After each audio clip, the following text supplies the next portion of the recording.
Gempa besar Kanto, Guangdong Dadezen Kanto Daijishin, menerjang dataran Kanto di pulau utama Jepang Honshu pada pukul 11 jam 58 menit 44 detik JST, pukul 2.58, 44 UTC, pada hari Sabtu, tanggal 1 September tahun 1923. Berbagai laporan menunjukkan durasi gempa itu antara 4 hingga 10 menit.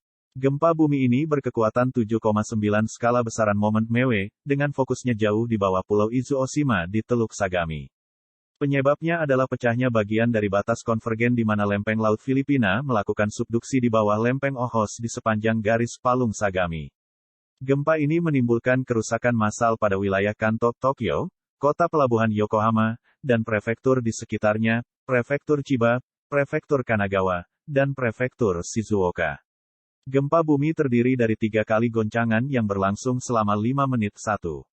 Goncangan pertama yang kekuatan 7,8 dalam skala Richter terjadi pukul 11.58 tanggal 1 September tahun 1923. Goncangan yang serupa juga terjadi persis di bawah kota Odawara dan semenanjung Miura selang 15 detik sesudah goncangan utama.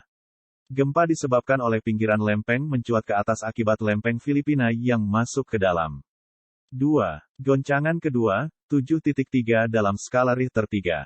Goncangan ketiga, 7.2 dalam skala Richter. Gempa susulan sunting pada hari yang sama, tanggal 1 September tahun 1923, pukul 12.17 daerah sekitar Teluk Sagami, 6,4 skala Richter. Pukul 12.23 prefektur Kanagawa bagian tengah, 6,6 skala Richter. Pukul 12.39 sepanjang pantai semenanjung Miura, 6,6 skala Richter. Pukul 12.48 Teluk Tokyo, 7,0 skala Richter. Pukul 13.30 prefektur Kanagawa bagian barat, 6,3 skala Richter. Pukul 14.23 prefektur Kanagawa bagian barat, 6,7 skala Richter. Pukul 15.19 pantai timur prefektur Chiba, 6,7 skala Richter. Pukul 16.38 bagian timur prefektur Yamanashi, 6,8 skala Richter. Tanggal 2 September tahun 1923 pukul 11.46 lepas pantai Katsura di prefektur Chiba, 7,3 skala Richter. Pukul 18.27 lepas pantai semenanjung Boso,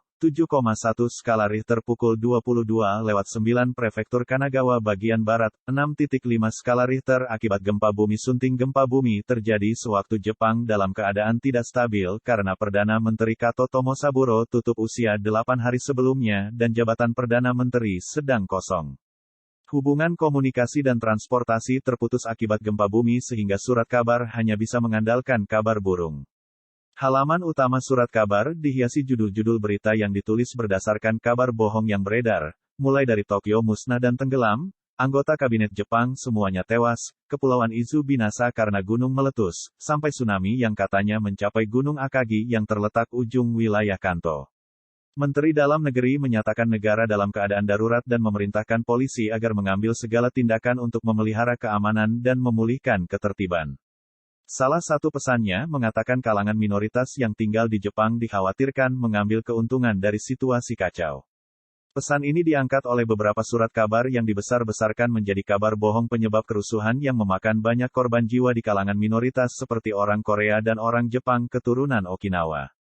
Kerusuhan akibat terputusnya hubungan komunikasi diharapkan tidak akan pernah terjadi lagi di Jepang, sehingga di dalam segala terbitan tentang persiapan menghadapi gempa bumi selalu dicantumkan pentingnya membawa radio portabel setelah terjadi gempa bumi untuk mendengarkan informasi dari sumber resmi dan tidak percaya kabar bohong.